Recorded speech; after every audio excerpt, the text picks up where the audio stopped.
Ma. So good afternoon, everyone.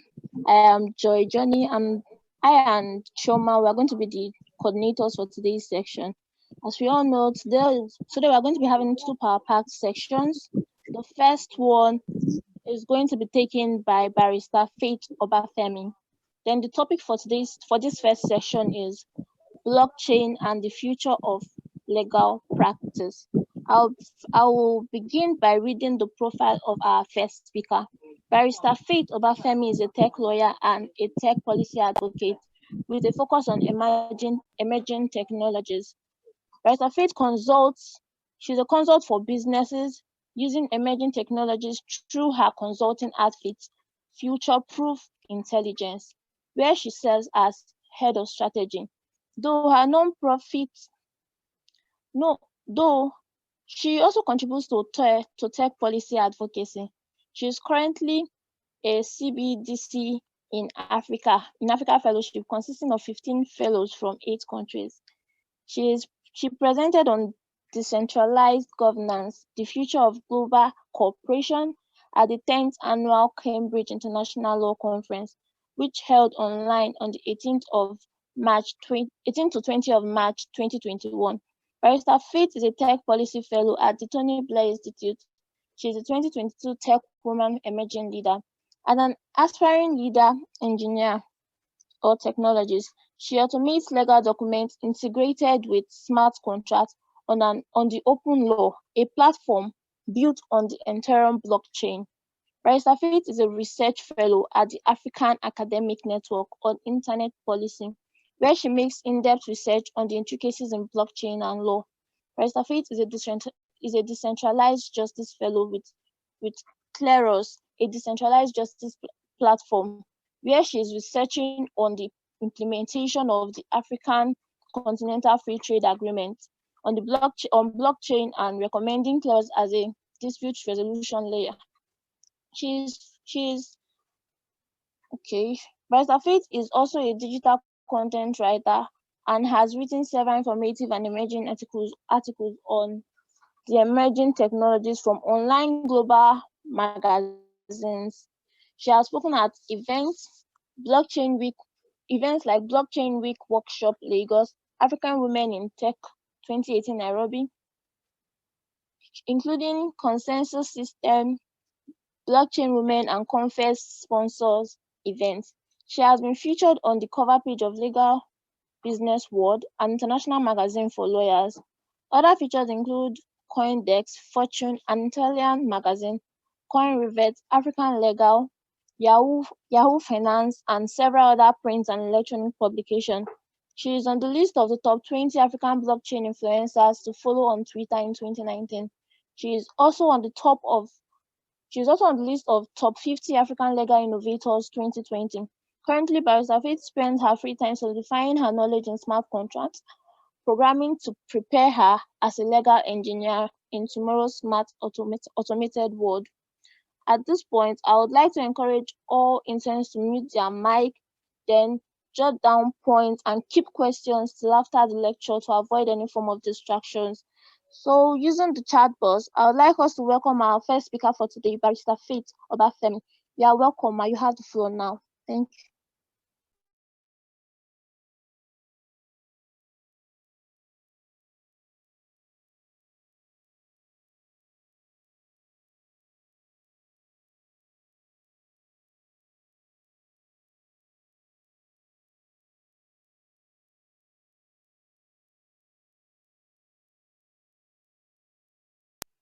You're welcome, Faith. The floor is open to you now. Mhm.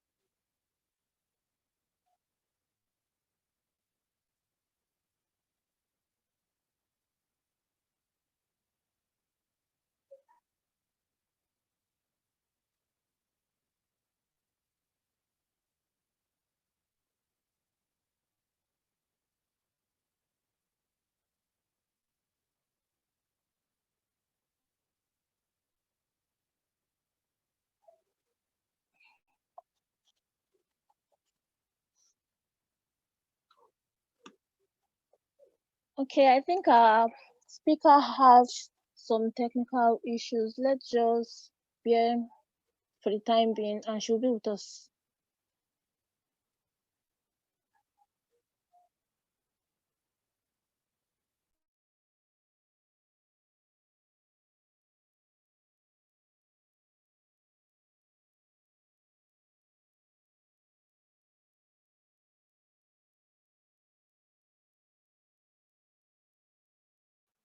Faith, you're welcome. Thank you so much. The floor is open to you now.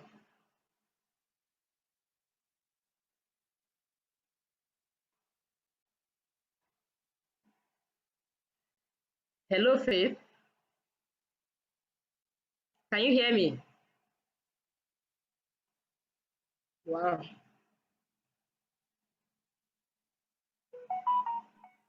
Ma, she said in the chat box that she can't unmute herself. That she can't unmute. Okay. But she's a co-host, so she should be able to unmute now.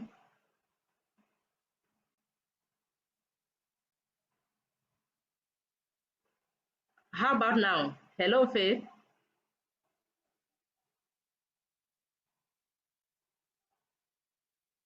Can you unmute now?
It's no error from here.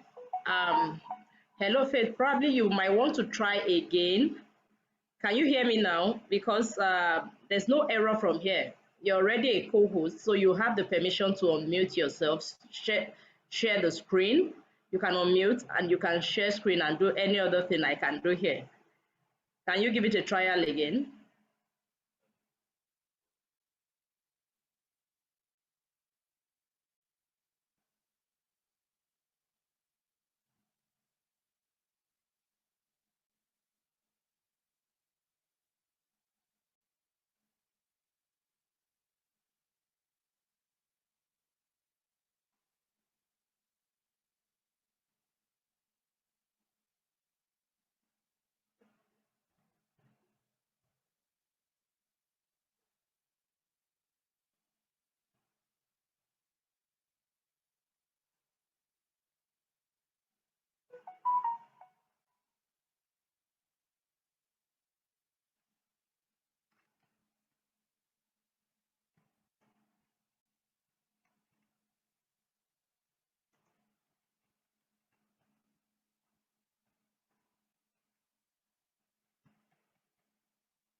So Faith, can we try again?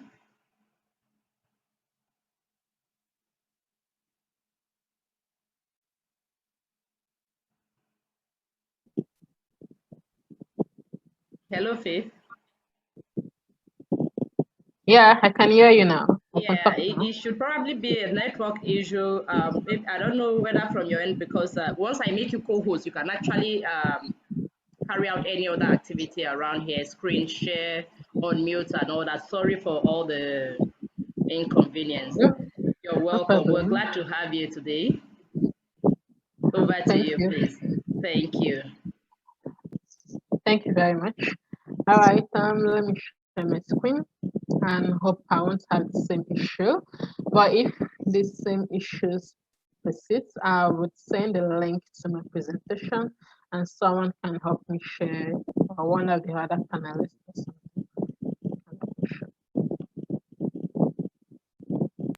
Very well then.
Once I stop sharing, I'm able to stay on muted.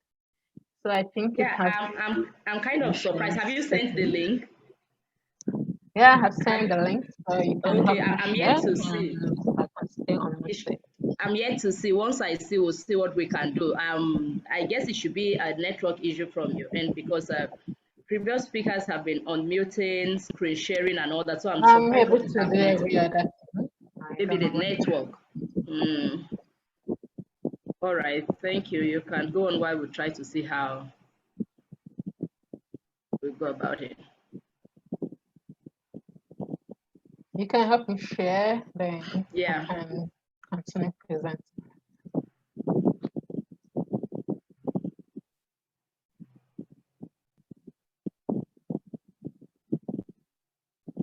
Very well. Is that okay? Are we seeing now? Okay. Yeah. Okay. This works.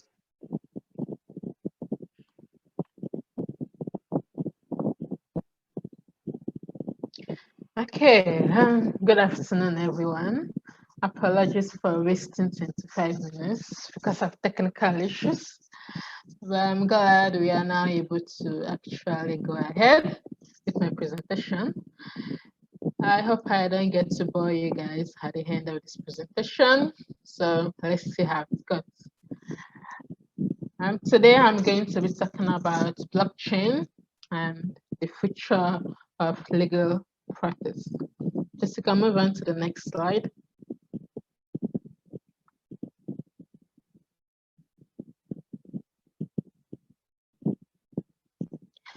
Okay, as you can see from my screen, I think in 2018 or thereabouts, 101 blockchains, and even this was supported by LinkedIn, mentioned that one of the highest paying blockchain jobs is being a blockchain legal consultant. I know probably I've been hearing about blockchain developers earning almost $1 million per annum.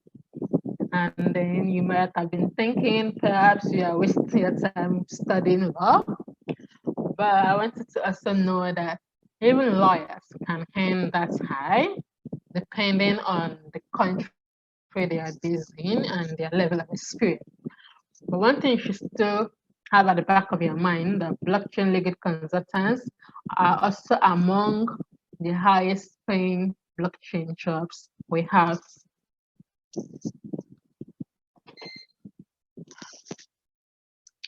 Okay, is that better?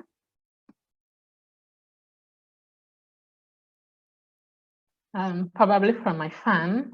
So it is better now. All right, thank you. Yes, okay, ma'am. so now we can move on to the next slide. I will start to do a brief introduction of what's blockchain. I know we must have heard different definitions of what blockchain is, with people using some words that we probably never understood before. Different people have different explanation of what blockchain is.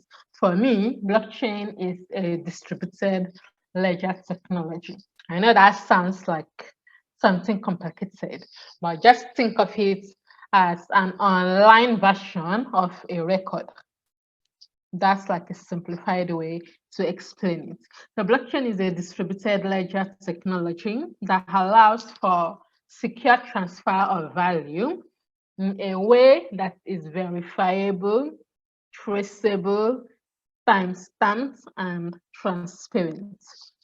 Why these keywords are important in this definition is because it would help you understand more how blockchain works and also what it can be used for. Another definition I like using is that blockchain is a database network. No, we are still on the former slide. The blockchain is a database network to which anyone with access to the software can become a participant, while validation of data entry is done via a consensus algorithm. I know this must have sounded like some big languages, but don't worry, as we go on, I will try to simplify it further. Next slide.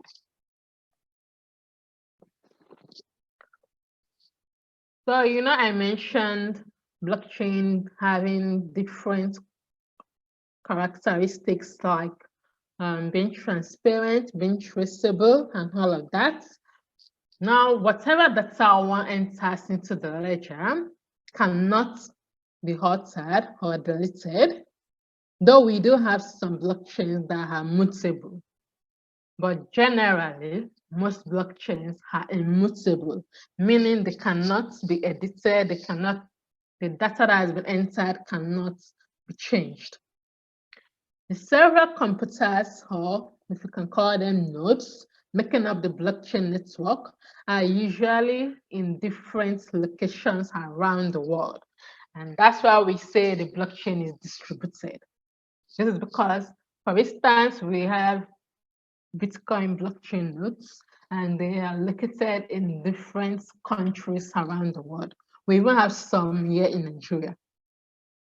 We have some in different countries, in Africa, in Europe, in Asia, and wherever you can think of. And this is the reason we say the blockchain is distributed. Then we can also say that to make decisions on the blockchain network, since we have said there is no single controlling entity, then how does governance happen? Governance is how things like data being added to the blockchain, how are decisions on that made? And that's why we say the blockchain is decentralized, because they use a consensus algorithm. A consensus algorithm is just, you can think of it as a computerized version of democracy. We have the Nigerian elections coming on very soon. And what we do is to have an electoral process where we then elect the leaders to represent the electorate. Something similar is what happens on the blockchain. Though we are not going to be electing a single leader to lead us or represent us for the blockchain, but all those who are participating in the network, that's the different nodes, the different computers participating in the networks, utilize a consensus algorithm to reach a decision on the new data that needs to be added. I can see someone saying they can't hear anything. Can others hear me? Yes, we can hear you, ma. Yes, ma'am, we can hear you, ma'am. Okay, if you can't hear, maybe you should try joining again. You know how these network issues can be. I spent 20 minutes trying to get started. So if you can't hear me, just try to leave and join again. All right, next slide, please. So if all of that has been sounding like tech grammar that you don't seem to understand going in 1 year and living through the second year, I like using analogies to explain blockchain technology. And one of my favorite analogy is the notebook, pencil, and pen analogy for blockchain. You can say blockchain is like writing in a notebook using a pen. As you enter data into this notebook, you know, most notebook you have different pages on the right and the left. So as you enter data into these pages, once a page is full, what do? You move on to the next page. And that way you keep moving on to the next page. And that's also how blockchain works. For blockchain, a page would be akin to a block. So once different data are added to a particular block, once it is full, in quotes, the node participants will then move on to the next block. And that's why we call it a blockchain. Because once a block is full, they move on to the next block, they keep moving on to the next block, and then each of these blocks are usually connected to each other. And that is where the name, the blockchain, comes from. In fact, the Bitcoin white paper, which is like what I say, the blockchain Bible in the blockchain ecosystem, because it was the white paper which launched the Bitcoin, never even mentioned blockchain. But as time went on, people started calling the technology that powers Bitcoin blockchain. All right, please, you can move on to the next slide.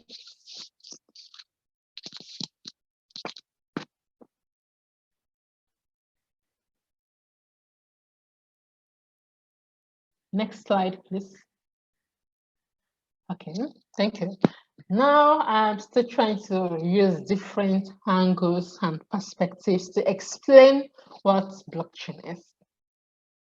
Now, do you know that blockchain is actually not a new technology? I know we in the ecosystem like to call it the future, we like to call it the fourth industrial revolution, we like to make it sound futuristic, we like to make it frontier and all of that. But if we are to be very sincere with ourselves, blockchain is actually not a new technology. Just like they say, there is nothing new under the sun.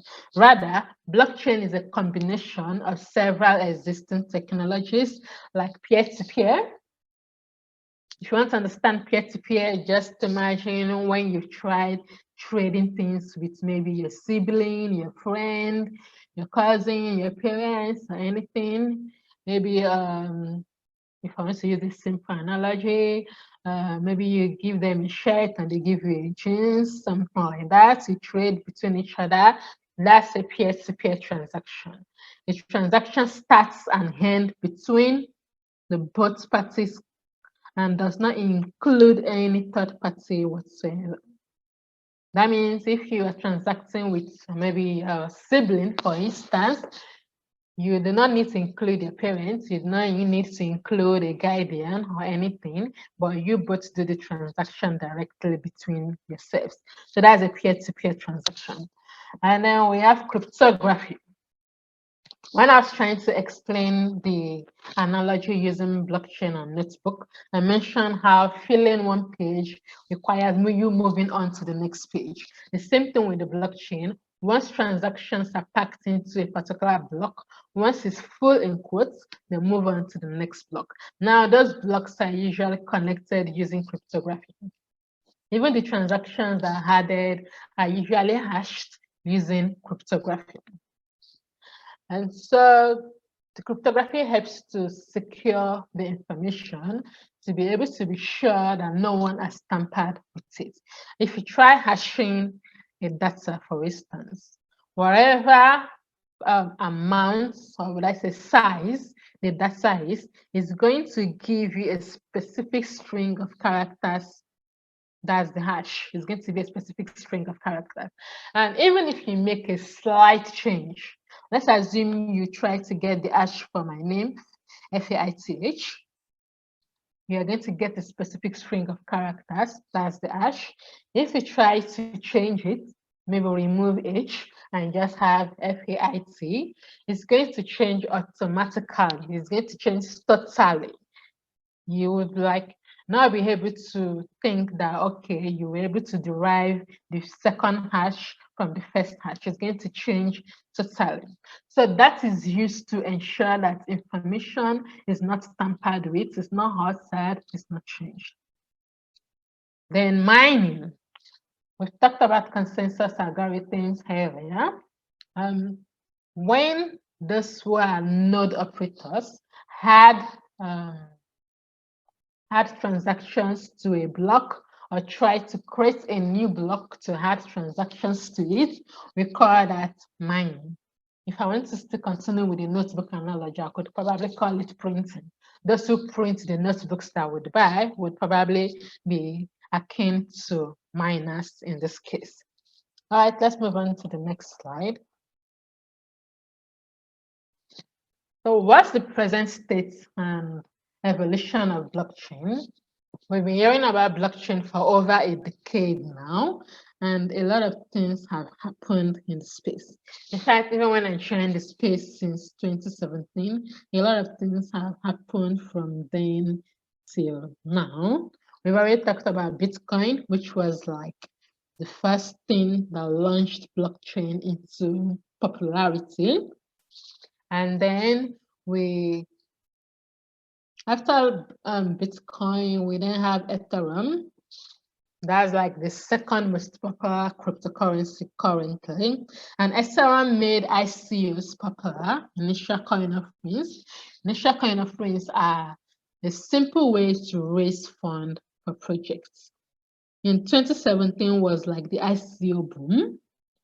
All people had to do was buy a domain name and a website, put a roadmap on the website, and before you know it, they are raising hundreds of thousands of dollars and even millions of dollars. This made it easy for investors, or should I call them retail investors, to join and help with a startup with a fundraising. Because generally, before you can become an investor, you need to have certain requirements. You need to have certain amount of income. You need to pass through some application and even approval before you are allowed to become an investor. So what most people did was to start stuff like a collective where they come together and they raise the specific amounts needed to actually invest in maybe a startup or a company or project. But what blockchain did was to remove all these barriers. So with my $5, with my $10, I can invest into a startup. For instance, those who probably invested into Binance when Binance just launched, because what most projects did then was to raise funds through this means and then give those who contribute their tokens. And so if these projects become successful, we can expect that those who invested early on would be able to get a huge return on investment. For instance, imagine if I had invested in maybe Binance when they were just starting, and then usually the tokens come for like 10 cents per token or thereabout, or even less than that, depending, but generally under $1. And today, as at recently, I think one BNB, that is the Binance native token, is probably going for like not less than $500. So imagine if I had just invested just $5 when they launched and gotten them at 10 cents each, I probably would have gotten maybe about 500 or thereabouts, or even if it's 200. Now try multiplying 200 by $500. Well, probably I've become a millionaire by now. But anyway, I did not do it. Okay, so I thought that in 2017 and 2018 was also the year that most exchanges started cropping up, because a lot of these projects were now becoming successful, and then those holding the tokens needed a way to like trade those tokens and maybe exchange it for other cryptocurrencies. And of course, those who had maybe Bitcoin and ETH needed a way to convert to fiat, that's to their country's currency. So that made a lot of exchanges to crop up. Some exchanges were crypto to crypto. That means they allowed you to exchange maybe Bitcoin and Ether. Some exchanges were crypto to fiat, meaning they allowed you to, for instance, sell Bitcoin for Naira. Some exchanges also allow fiat to crypto, meaning you can deposit Naira and buy Bitcoin on their platform. While we still have exchanges who were offering all of this together. And by 2019, we started hearing about DeFi, decentralized finance. DeFi is simply transporting the traditional finance system onto the blockchain. For instance, in the traditional finance system, if you want a loan, you need to go to the bank, you need to fill a loan application form, you need to wait for it to be approved, and if it's approved, you get your loan and all of that. Now, when it comes to blockchain, it's possible to get all of this automated. Let's assume you need some stable coin like USDT. You can drop your Bitcoin as collateral and then be able to get stablecoin. And all of this can happen automatically. You don't need to submit any loan application. You don't need to wait for any approval from anybody. Then after this, we're still having AMM, that's automated market makers. These were protocols that allowed people to trade like automatically. All you needed to do was drop your tokens or your money and your funds on the platform, and then it is used to trade depending on how you set it up, but everything generally happens automatically. Now, later on, when the ICOs kind of died down a little because we're having more of failed projects, we're having more of exit scams. Exit scam is when the project raises funds and next thing you know, the website is no longer loading. You can no longer hear about the founders. Maybe they had a Telegram group, it's no longer active. The social media is like a dead zone, nothing is going on anymore, especially those who are non-founders, that's the way, anonymous. And so we call this exit scams because when they raise the money that they need, they just disappear and no one can hear about them anymore. So that made a lot of people to start getting cautious with investing in blockchain projects. And so we still had people doing private sales. We then had people doing initial exchange offering. This means they go to a popular exchange to list their tokens, and then people can buy their tokens directly from the exchanges, and then they use that to raise the fund. IEO is kind of similar to IDO also. Then after 2020 and 2021, we started hearing about NFTs. I'm sure I've been hearing about one digital picture being sold for hundreds, in fact, millions. People sold this for over $3 million. And then you begin to wonder, what exactly are these people doing? Well, that is for another day to discuss more, but I'm trying to talk about the evolution of things that have been happening in the blockchain ecosystem. So last year was the year for NFTs. Though most people think NFT is only used for artwork, which is erroneous, and it's similar to how most people think blockchain is only used for cryptocurrency. If you want to understand the difference or how one can use blockchain beyond cryptocurrency, I use the analogy of electricity and light bulb. You can see that you can use electricity for things beyond light bulbs. You can use it for the fan. I think my fan was making noise earlier. I had to switch it off. You can use it for power your laptop. You can use it for anything beyond light bulbs. So that's also how it works with blockchain. It's not only for cryptocurrency, it can be used for other things.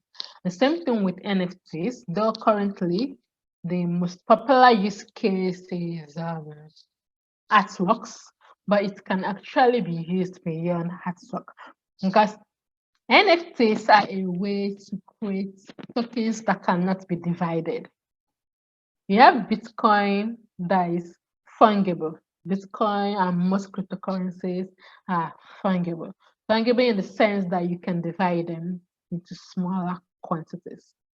If you have 1,000 naira, 1,000 naira is fungible. You can divide it into 500, 200, 100, 15 naira, and 20 naira. Similar to fungible tokens. For non-fungible tokens, you cannot divide it. If you have 50 kobo, you can't divide 50 kobo. How do I even explain that? I'm trying to use an analogy that helps us to understand these concepts better. So for non-fungible tokens, they are indivisible. You can only send them in whole. You can't send something similar. For instance, which example do I use? If you are traveling, you see your ticket is going to have your name and maybe other details about you.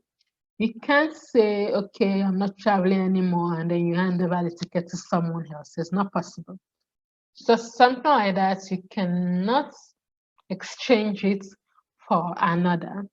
I can send you one Bitcoin maybe, and then you can send it back to me and it's still one Bitcoin.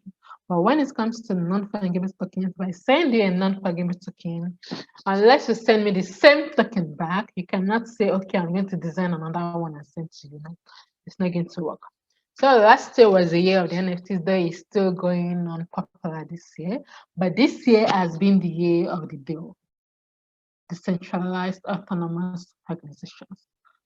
If you want to understand what DAOs are, just think of DAOs as a digital native company. You know, a company is going to have different people joining, but you can also consider the DAO as something similar.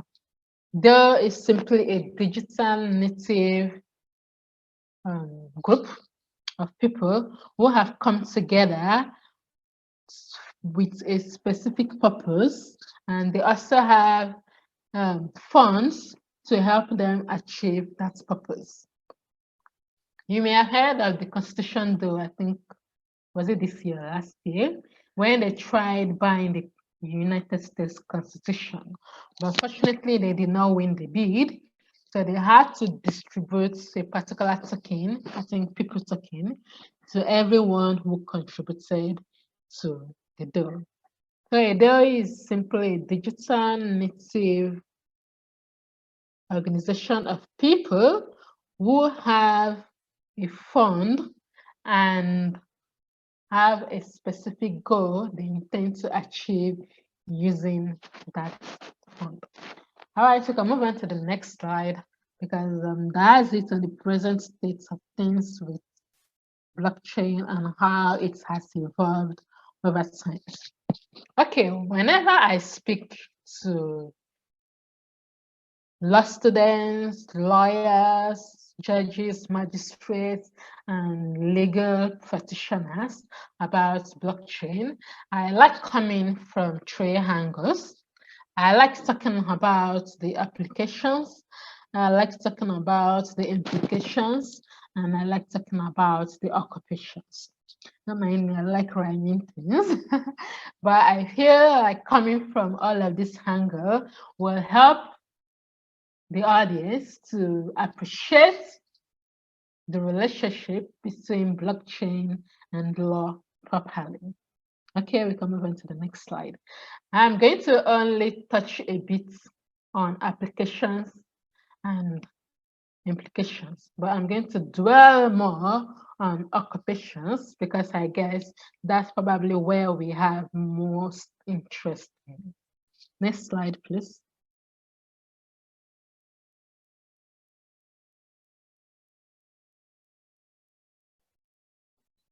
Okay, so blockchain law applications, just like I mentioned earlier, blockchain can be used beyond cryptocurrency.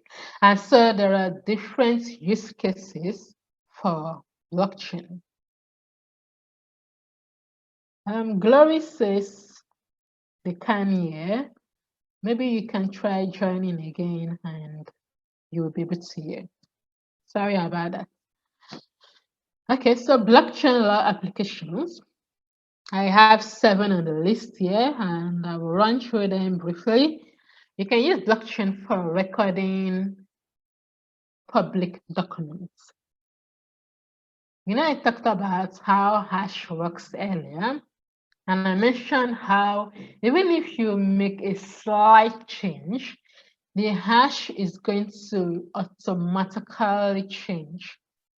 Even if what the maybe you just make a slight change from the data, the eventual hash is going to change drastically.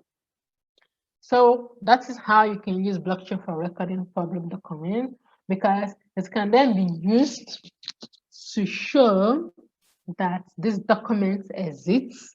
It can be used to show that, okay, this document is also authentic. It can be used to show, to even verify the documents properly. Number 2, automation and self-executing contracts. This is where I would have talked about smart contracts, how smart contracts can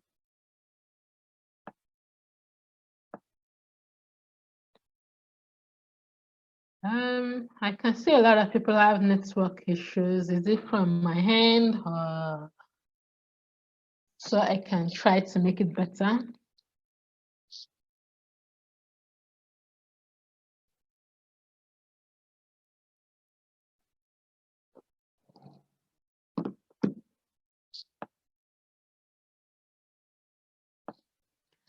Okay, apologies. It's being recorded, so we will not be able to watch it later. And I've already shared my slides earlier.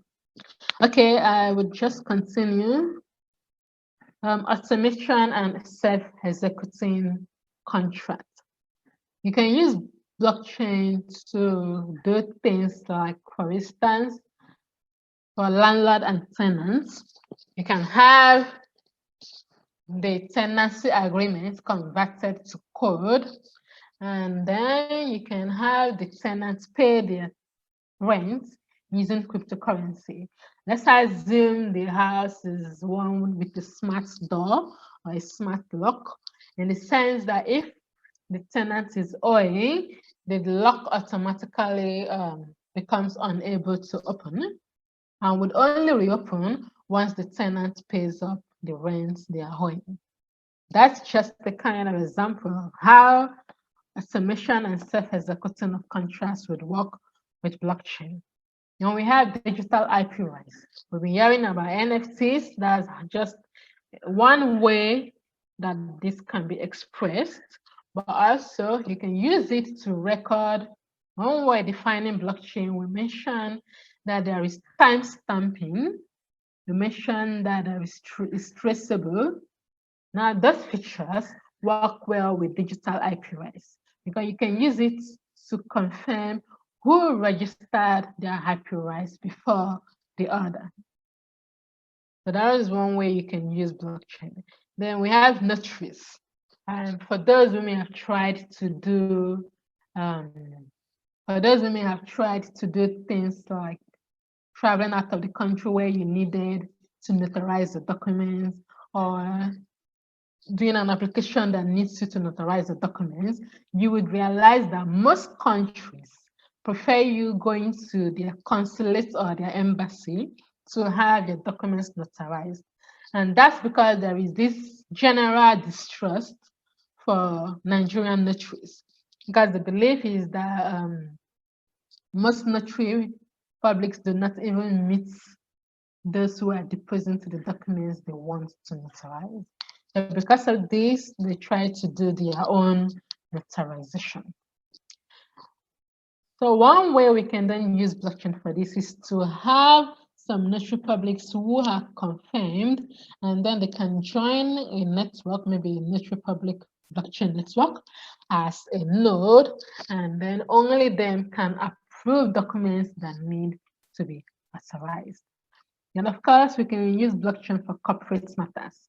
I talked about those earlier on, decentralized autonomous organizations.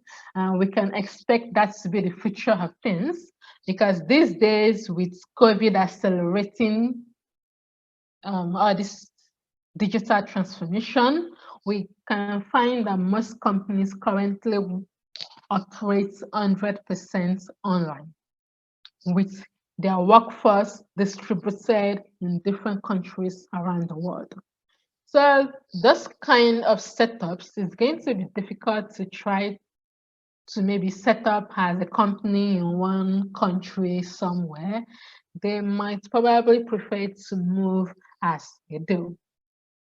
So this, and moreover, if they decide to go as a do, there are legal issues relating to that, because those currently do not have a legal personality.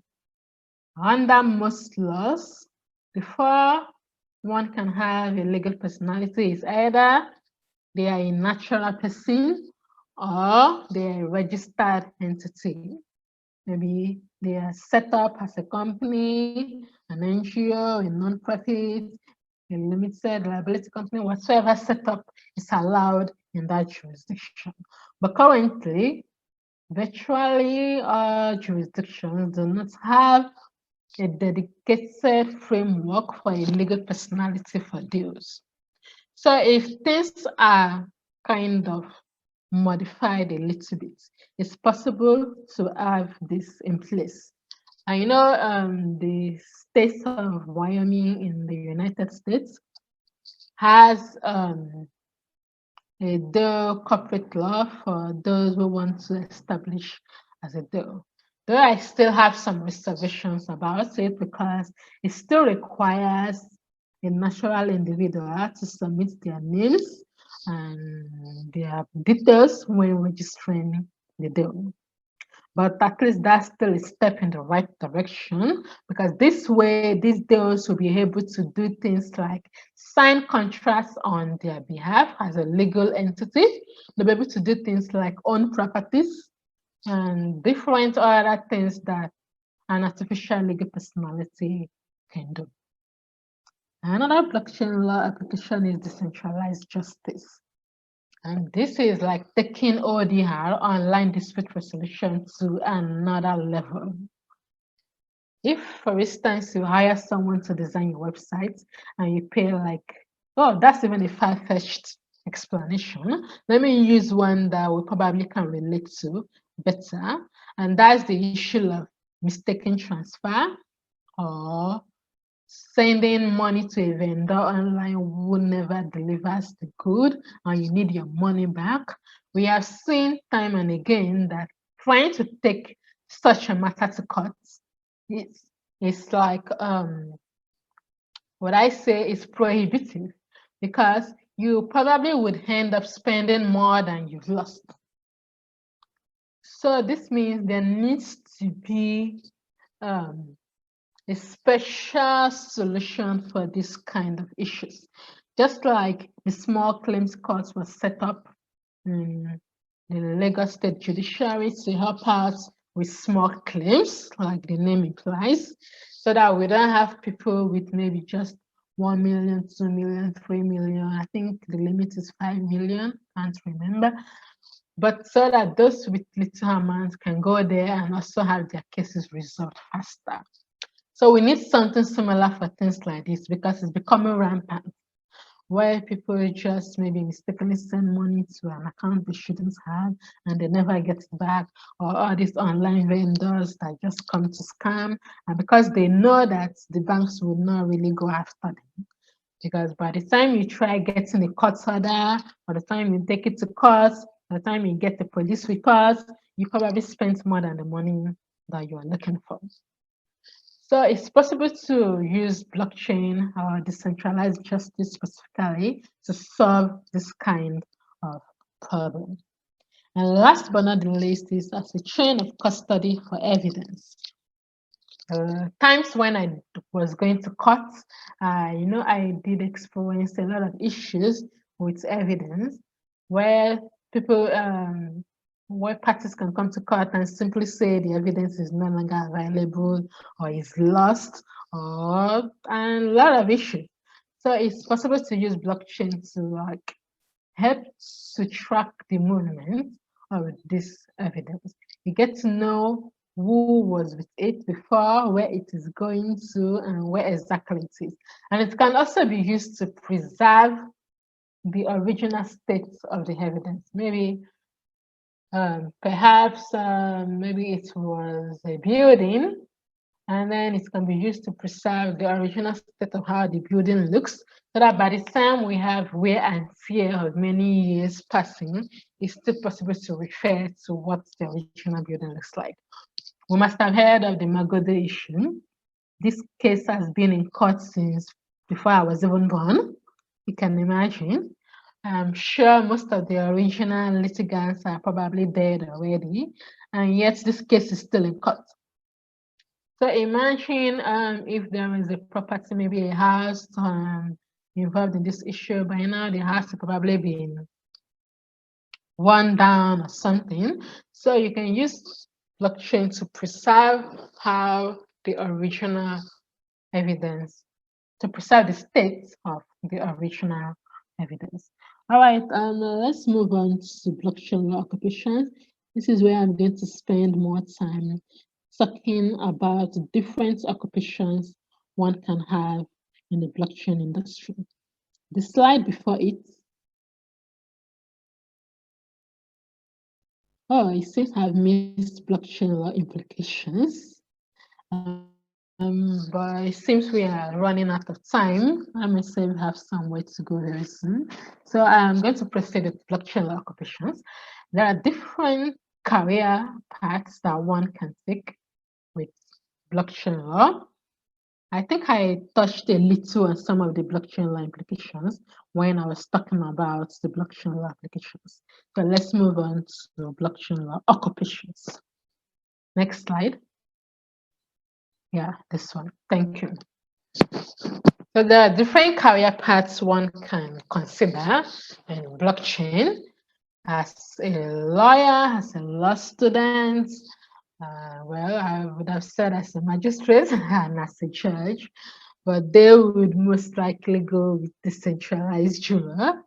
But one thing you should know, there are different career paths one can take in the blockchain ecosystem. Though I have 10 on the list here, but actually there are more than that, and you can even create your own path. And I'm for one with going the road less traveled. Like when I first got into blockchain, I don't think there was any Nigerian law firm into blockchain then. So I was looking for a firm to have experience in, and it was kind of difficult to find one. I had to reach out to a United States lawyer who then hired me as her intern, and that was how I began getting experience in legal issues with blockchain. So even if you don't see a specific part here, you can actually create your own parts. For instance, I'm trying to pick up a skill as a project manager, and I'm also hoping to get my certification in data protection very soon, data protection and privacy. So I was telling a friend that when I'm done with these two things, I'm going to look for a job that says legal program manager or privacy program manager, privacy project manager, something that blends these two skills together. And like 2 or 3 days after I told my friend, I actually saw Visa, a company that is trying to apply crypto in their operations, opening up a vacancy for privacy project manager. So that means this is possible. Whatever path you think you would like to take is very possible. You just have to be ready to put in the work. All right, let's move on to the first one, legal consulting. This next slide, please. This is actually most, thank you for the congratulations. This is actually most of the things I do in the blockchain and crypto ecosystem. I generally do legal consulting. I have a consulting firm, and we offer legal services to blockchain and crypto companies. And most often when a blockchain and crypto company comes, maybe contact us, I like to say they come like a tabula rasa. If you have done philosophy, what's the name again? Jurisprudence, you probably would have heard the concept of tabula rasa.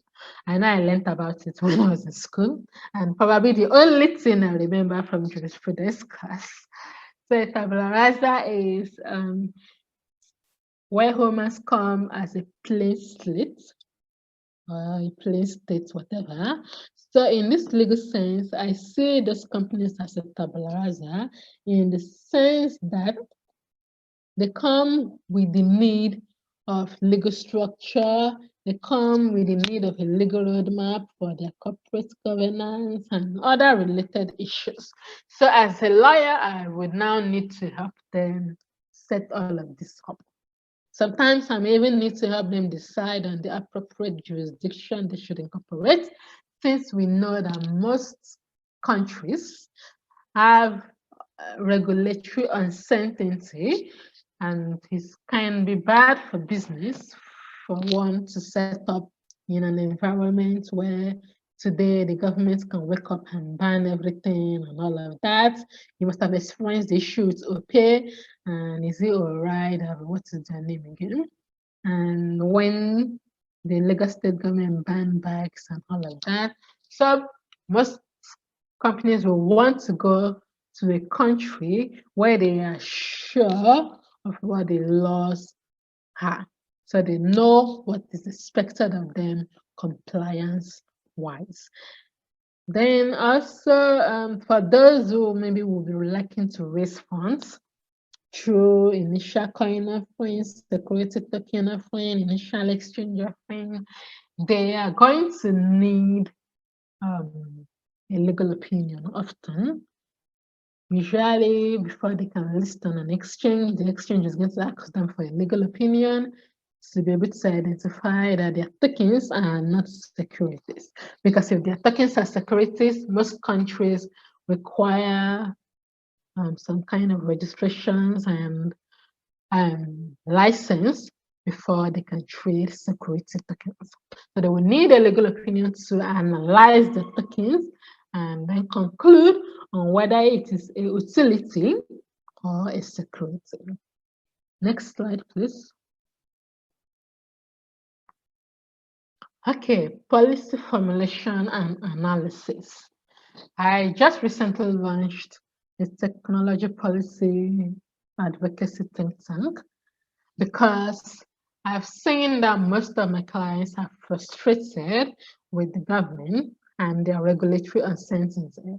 And as we've seen with most policies, as that has been issued by the government, we see that most of these policies are kind of stifling or just a knee-jerk reaction, like the Central Bank of Nigeria banning banks from offering their banking services to crypto exchanges and other kinds of stifling policies, or the latest one of profiling the bank accounts of young people under 30 and blocking it because it is suspected that they are trading in cryptocurrencies. Most of these negative policies come about because the policymakers do not understand how this works. So one can offer the service to even governments or to multinationals who often need someone to help them with regulatory intelligence to understand how the policies can affect their business or what new compliance steps they would need to take. Next slide, please. Legislative tracking, this is like similar to what I've just talked about.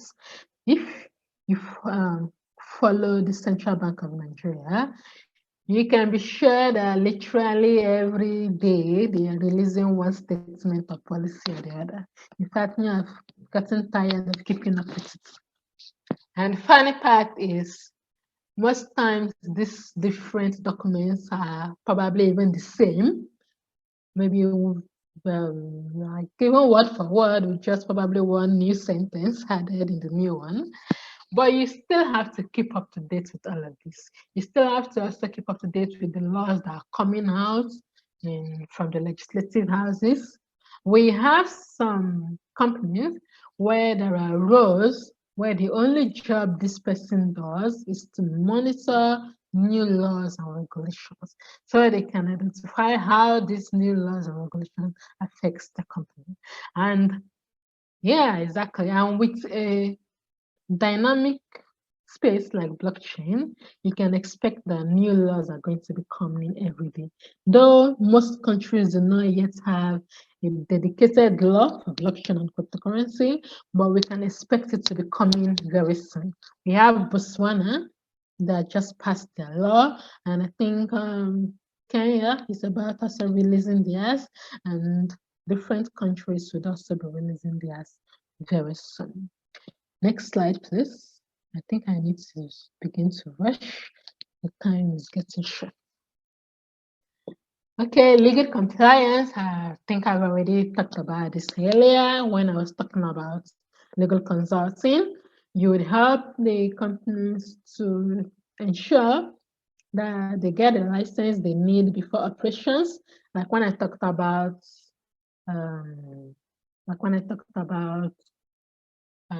utility and security token.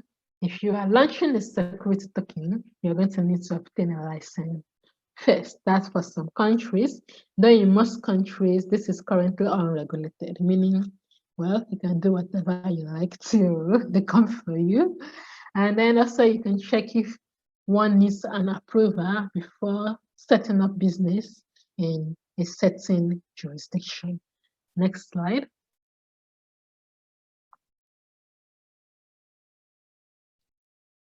Yeah, legal representation and litigation. We heard the news where the court ordered the banks to unfreeze the bank accounts of RiseVet. You know, I think last year there was this freezing spree of banks simply blocking accounts of companies that are dealing with cryptocurrency. And then RiseVest took one of their banks to court, and the court held that these statements by the CBN that were being issued are not law. Therefore, it's not possible to act on them because they are not law. That if the CBN wants people's banks to be blocked or freeze, they will need to create a law specifically for it.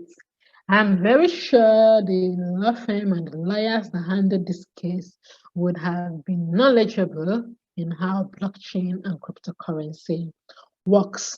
Though currently, most of the blockchain and crypto-related cases that happen in Nigeria relates to fraud and cybercrime, where maybe someone sends Naira and the buyer never gets the crypto, and then they take the person to police station and claim that they have been frauded. I've had some foreigners message me on LinkedIn trying to take up an EFCC case because somebody in Nigeria defrauded them of hundreds and millions of dollars.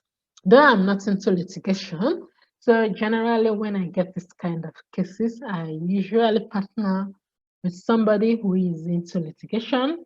So they handle the litigation aspects. I kind of serve as a consultant to help with understanding of blockchain and cryptocurrency. Okay, next slide. Decentralized jury, I think I've explained that not long ago with the ODR example and the mistaken transfer issue.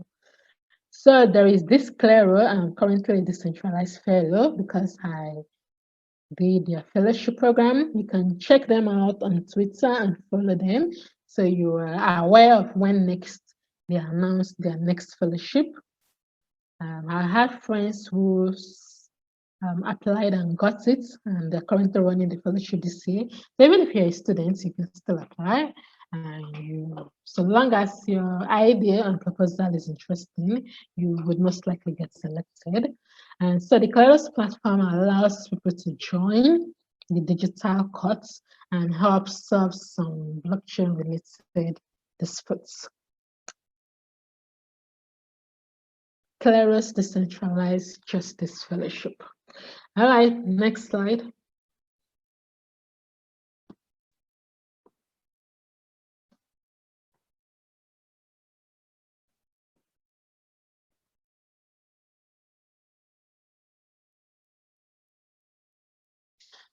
Okay, you can become a legal researcher. I currently work at Smart Contract Research Forum, and they are a platform where they try to bridge the gap between industry and academia, because they have noticed that most people try to do research in silos. So this platform can help with cross collaboration and cross-pollination of ideas. And currently, if you join Smart Contract Forum, you could potentially get $300 to write research somewhere. There is even this Pan-African grant that is ongoing. If you're interested in that, you can chat me up and I will send you the link. And then there are those you can join as a researcher. I recently joined Gitcoin Deal. If you check my website, I have a blog. Just check for my name. Fitfm.com. You would see one of the latest blog I published relates to deals, and you can read it to know more about how it works. And still on legal researcher, for instance, I'm currently rounding up my Tony Blair Institute for Global Change Fellowship, where I won 3,000 euros to do a research on blockchain and space. And my research was to find the possibility of using smart contracts for space governance and the possibility of using cryptocurrency as space currency. Once it's published, more people will be able to read my reports. So those are some ways that you can actually earn through it. I know this is probably on the extreme, but if you pick up a skill as a researcher, you can join different websites and write for them. In fact, I started out in this ecosystem as a freelance writer.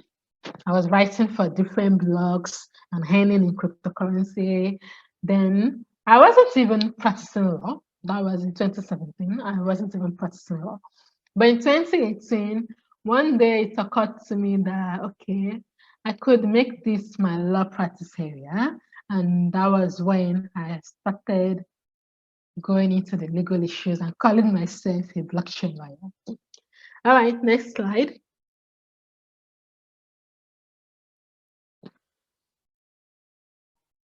Okay, smart contrast programming. I know smart contrast, I know programming would probably be too technical for most people, but you shouldn't be scared about it. I like telling law students and lawyers that they need to be bilingual. When I mean bilingual, I mean they need to not know only the law, but they need to know the tech or the business of their clients. And this was one of the reasons why I did some programming boot camps, even though I dropped out. Because when it got too technical, I ran away and abandoned it. But it at least helped me to understand a bit how all these technologies work. That's the blockchain technology. It helped me to understand so that when my clients are talking about it, I'm not going to be confused on what are they talking about. I won't start saying, please explain, please explain. No. For instance, one of my first main clients was an exchange. And when I joined their meetings, they are always talking about maker and taker. And me, I've never even traded. I had no idea what maker and taker was.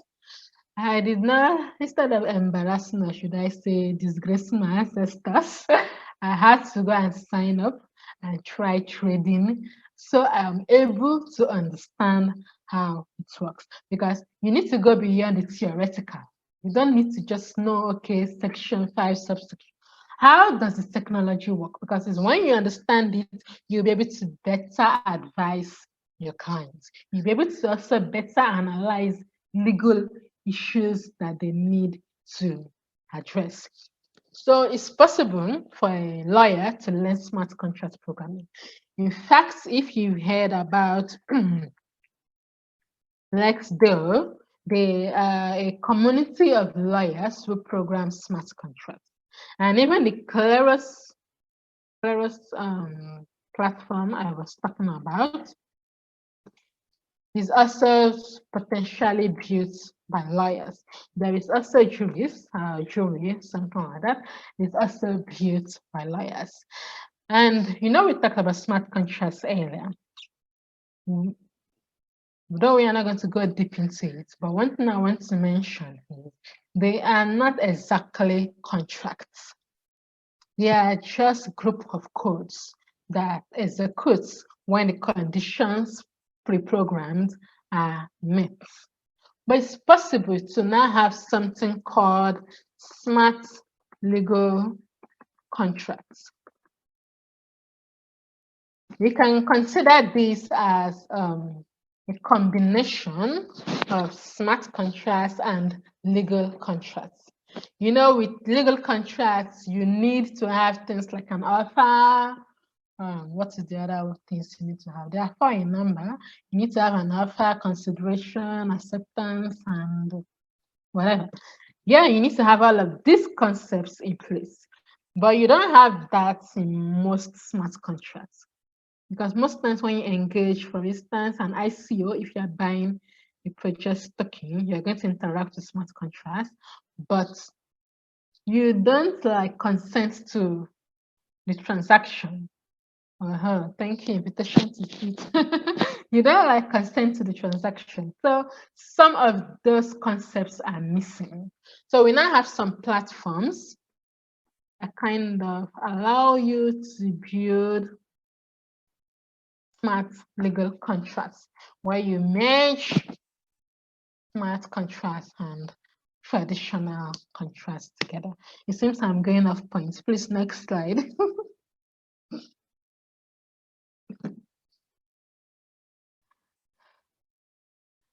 Oh, yes.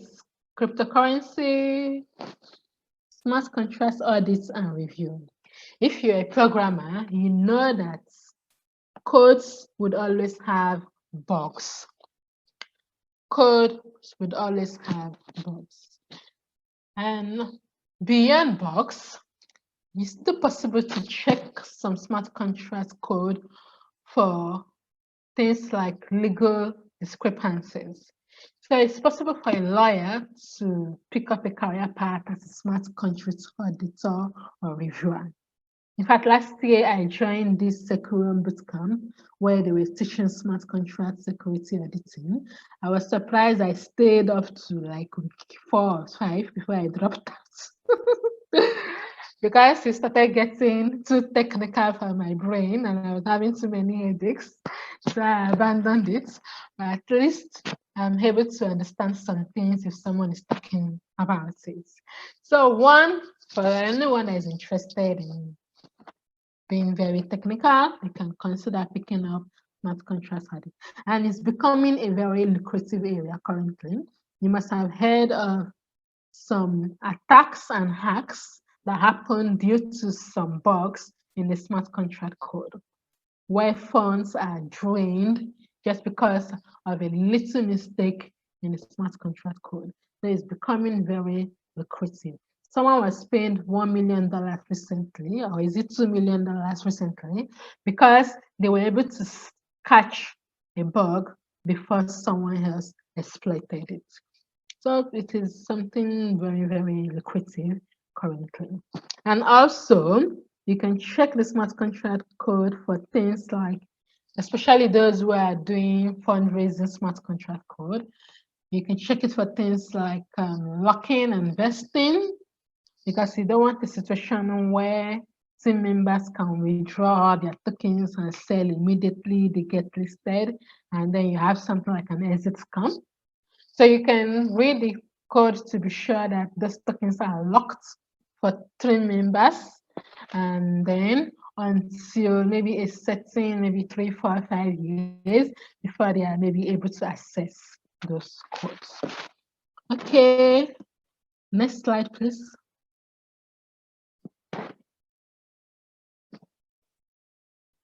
Cryptofforensics investigator. I find this very interesting. I used to want to join the force, either Army or Navy or Air Force or anyone. And then when I was young, I used to dream myself in my Army uniform.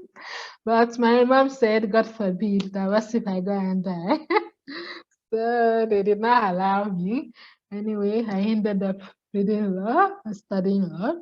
But I knew that if I had gone into the force, I would have been working as something like a forensic investigator, because I do love digital forensics, because these days is something very popular where people can now steal with just a biro and a pen, or with just a click.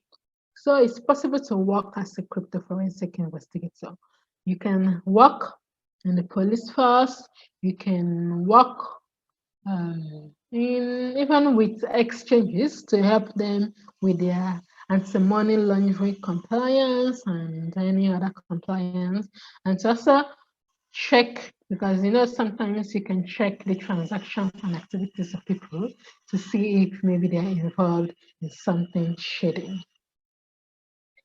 And this brings me to one point I want to mention. One of the things people say is that crypto is good for fraud and for thefts. But I used to say that it is only someone who is dumb that is going to use crypto for fraud. And that's because the thing is traceable. The thing is trackable. So for goodness sake, why would you use something that is trackable for fraud? In fact, cash is anonymous, it's not traceable, it's not trackable. Well, unless it is marked or something. But generally, cash is not traceable. So these are the 10 different career paths one can consider in blockchain and crypto. Like I mentioned earlier, this is just like a fraction. There are much more. And like I also mentioned, you can create your own path. I believe in creating your own path because we are all unique. So you can chart your own path. Like someone was talking to me one time and saying that they had a friend who is a lawyer and they would like me to mentor them in blockchain and crypto. And then I had to ask them the question, are they interested in blockchain and crypto? Or do you think you just want them to join because it is like maybe the happening area right now or something? And then they answered and told me no, that in fact, the person is into fashion design and does not actually practice law. Then I was like, good, then you should introduce this person to NFT. That is something that would interest them. And then they can consider things like fashion NFTs. Now we are hearing about the metaverse. Everybody is going to be needing digital clothes in the metaverse. They're going to be needing designs for their avatars and all of that. So it is something this person can explore. And like one time I read somewhere, the jobs of tomorrow do not even exist currently. The jobs we are going to be having in 10 years' time do not even exist currently. Tomorrow, someone's job could be metaverse fashion design. You know, I've seen a job vacancy for DeFi politician. I've seen a job vacancy for meme creator. So nothing is impossible. You don't need to limit yourself. You can create your own path and see where it takes you to. Okay, I'm going to gloss over the next slide. Please go on to the next slide. These are blockchain law combinations. As we must have seen from all our charts, blockchain is broad, crypto is broad. So you can still decide to niche and narrow down. I would have wanted to go into why you should specialize, but there is no more time. So you can decide to narrow down through any of these specializations I have listed on the slide. In fact, one of my mentors who is into blockchain and antitrust, he just launched a book that he wrote on blockchain and antitrust. So if, for instance, you are already into a particular area that interests you, maybe intellectual property, and now it's like this blockchain is entering your eye, good. Just focus on blockchain and intellectual property. In fact, this is even your year with NFTs and all of that. You can capitalize on that. I believe in when going into a new area, try to draw from where you are coming from. Like when I was trying to break into space law, I've already gotten a foothold in blockchain. What I did was to combine blockchain and space. And that was how I pitched my proposal to Tony Blair Institute, and I was even surprised it got selected. Next slide, please.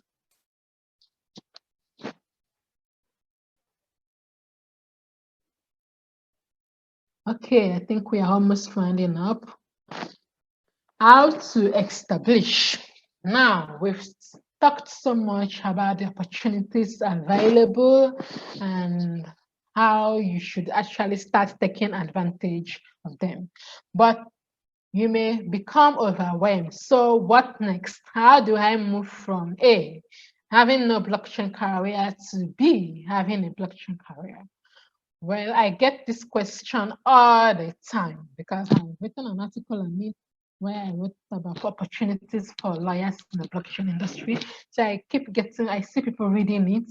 I wrote it in 2018, but people still read it even till yesterday, and they keep asking me questions on how they should get started and how they should establish. And my answer has always been, you need to consume, you need to create, you need to collaborate.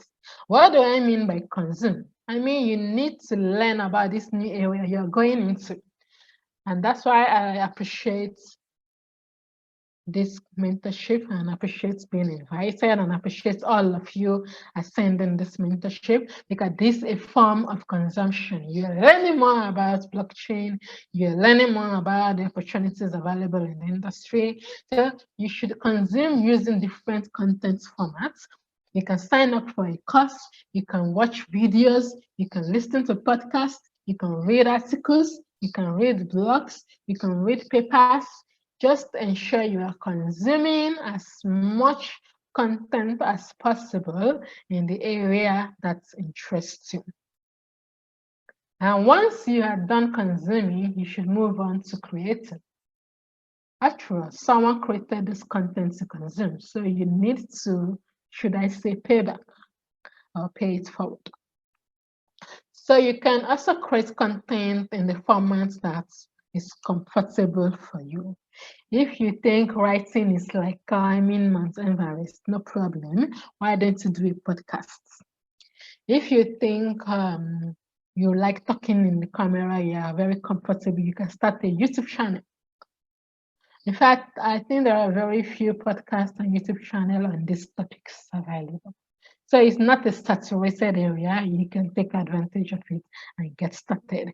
And creating content helps to boost your visibility, because when you create content, people are going to get to know about you.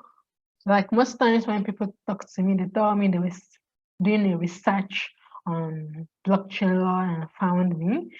In fact, in 2018, I traveled to Ghana, fully sponsored for an event. And all the organizers told me was they were looking for a blockchain lawyer from Africa, and my name popped up. And that was how they reached out to me.